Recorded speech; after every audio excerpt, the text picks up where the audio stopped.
A few Friday mornings ago, I was running at the gym, exhausted, ready for my grueling workout to finally end. Just then, the coach put on the song that the DJ just did, and what struck a chord with me was this lyric: "Thank God the week is done, I feel like a zombie coming back to life." This line resonates because most of us feel like zombies dragging our feet across the finish line as we finish yet another work week.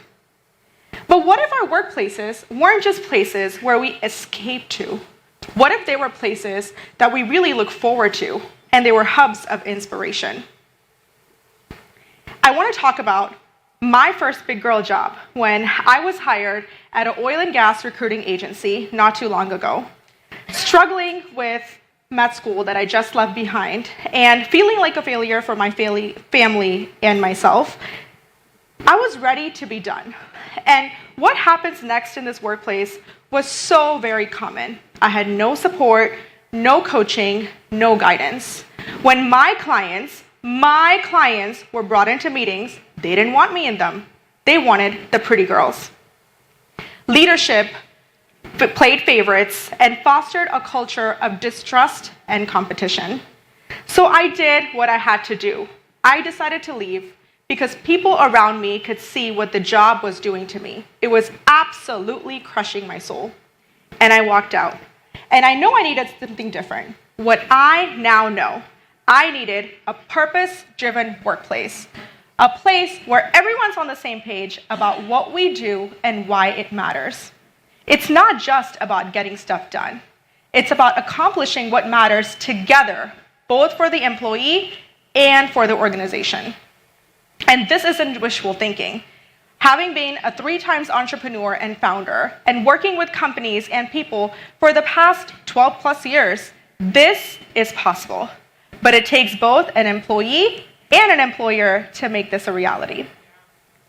Now, working with tech startups and Fortune 50 companies, I have seen firsthand how common it is for employees to feel unhappy at the workplace. But to ensure that I was up to date with the most recent statistics, I dove into research a couple of nights ago, armed with a particularly strong cup of Starbucks macchiato.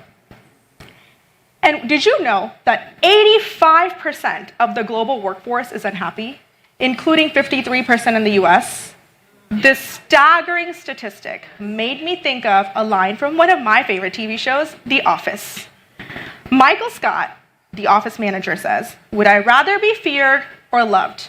Easy, both. I want people to be afraid of how much they love me." This line makes me feel that we should make our workplaces so welcoming that everybody is just as engaged with working as they are with filling out ridiculous surveys.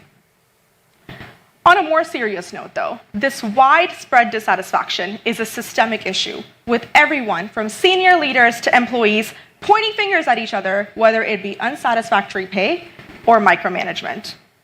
Here's a twist. There's a solution, but it requires all of us to introspect on what we do, what truly motivates us, and why we're working. You know, it's funny because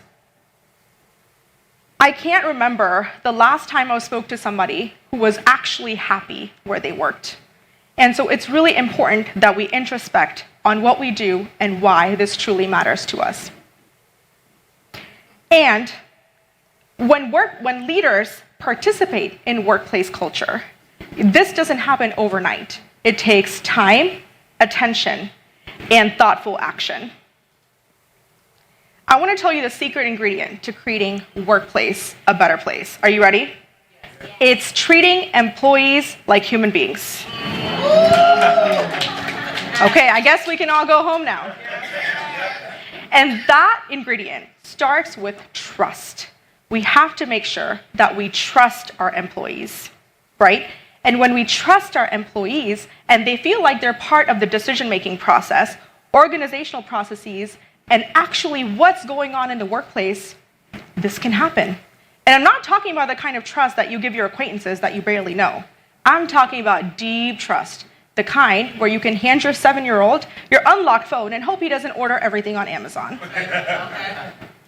And when there's trust in the workplace and people feel like they have the ability to participate in the decision making, employees feel engaged. They're more willing to show up for you. They feel inspired. This is the power of a purpose-driven workplace. I want to tell you this quote that I've heard, and it talks about how people don't leave companies, they leave managers. Right? And this goes to show how important it is for leadership to embody the values of an organization so that they can lead by example through honest, transparent communication. Take it from our own example. My husband and I are blessed with 2 beautiful children, one of whom is a 4-year-old. And what's the one question they always ask? Why? They ask it over and over again, not to annoy us, but to really understand their world. Now, this might be really exhausting, and it might take away from what you're doing as a parent. But when you answer them, they light up with understanding and enthusiasm. When you don't answer them, they feel dejected and ignored and move on to other forms of mischief. Just like that, when leaders fail to explain the why behind what's happening in the workplace, employees are going to disengage, which is going to lead to lack of attention or lack of commitment or alignment with the company mission. In purpose-driven workplaces, employees aren't there to micromanage. They're there to mentor. They're not there to tell you what you did wrong every minute of every day and count all your mistakes. They're there to engage, inspire, and explain.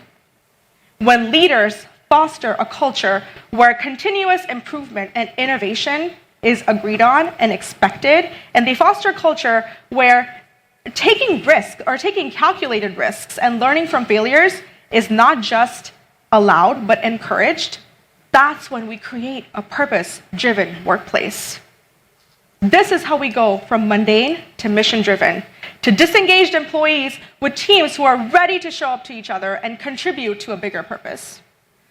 Now, to tie this all together, I want to share a story with you about Emma. Emma is a young mom, young single mom with a beautiful daughter at home, and working in a less than ideal work environment. Imagine having the stomach flu so bad that you have to use the bathroom every 5 to 7 minutes, but the manager won't let her go home because it's not 5 o'clock yet. Emma was struggling with this situation for a while, and she was shackled to this job because she had a baby at home that she had to support. Her world changed when she applied to one of the positions at my company where we really respect and value our employees. I could see the undeniable grit and potential in her from our very first interview. And inspired with what she was battling on a personal and private life and professional life, I decided to hire her. Now Emma is not just surviving, she is thriving. She has become a beacon of what it means to transform your struggle into strength when the right organization embodies the values that can turn your potential into innovation and drive. Thank you. I want Emma's example to be a stark reminder of how our environments directly impact the human spirit. Purpose-driven workplaces aren't there just to conduct business. They're there to act as hubs of inspiration. They're there to acknowledge us, to really motivate us to be the next better version of ourselves. As we conclude, I want you to think of Emma and all the Emmas out there that are working for more than just a paycheck. They're working to make a difference, to feel respected, to feel valued. You know, as a 3-times entrepreneur, I can tell you from my experience that workplaces that are hubs of inspiration actually increase customer satisfaction, bottom line, and profit for the company. And that is so important. So take some time this week. Have meaningful conversations with your colleagues about what you do, what matters to you, what motivates you. Find one thing that you can change in your workplace, whether it's an employee's contribution or realigning yourself with the company's mission and vision. Commit to this change. Let's create workplaces where all of us can thrive, just like Emma. This is how we turn workplaces into beacons of purpose and meaning, where everyone can show up and be the next best version of yourselves as you affect the bottom line and customer satisfaction for your company. Thank you.